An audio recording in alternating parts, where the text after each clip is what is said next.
Good morning বন্ধুরা, সবাই কেমন আছো? আশা করি সবাই ভালো আছো। আর আমার মর্নিং দুবার হয়েছে আজকে। সকালবেলা একবার 7টায় হয়েছে, তারপরে একবার হয়েছে 10টায়। সকাল 7টায় উঠেছি, আমার বর কাজে বেরিয়েছে। তারপরে কাজে বেরায়নি, একটা জায়গায় গেছে আর কি। তার জন্য সকাল সকাল উঠতে হয়েছে। তখন উঠে বাসি ঘর দোর ঝাড় দিয়ে দৌড়ে জল টল দিয়ে ফুল তুলে মানে বাসি কাজ করে তারপরে আবার শুয়ে পড়েছিলাম 8টা সাড়ে 8টা নাগাদ। আবার শুয়ে আবার 9টা নাগাদ উঠেছি, এই 10টা নাগাদ উঠেছি।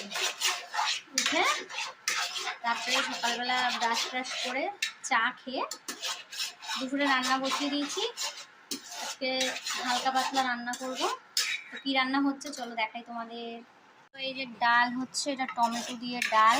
ডালটাকে তো আগে সেদ্ধ করে নিয়েছি একটু, তারপরে এই যে টমেটো, এই যে টমেটো দিয়ে আবার একটু সেদ্ধ করে নিচ্ছি। এরপরে জল দেবো, তারপরে আর কি হবে দেখাচ্ছি।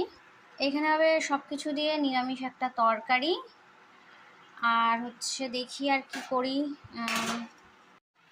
আর সবজির জন্য বসে রয়েছি, দেখি সবজি কখন আসে। সবজি আসলে একটু সবজি নেব, কিছু একটা ভাজবো। ভেন্ডি আছে, ভেন্ডি ভাজবো। আর ডালের সঙ্গে তো কিছু একটা ভাজা লাগবে, তো কিছু একটা ভাজবো। আর এই নিরামিষ তরকারি আর ডাল আজকে কিন্তু দুপুরের মেনু এটাই, ঠিক আছে।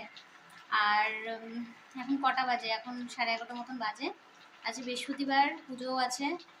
তো চলো এখনকার মতন টাটা, আবার পরে আসছি।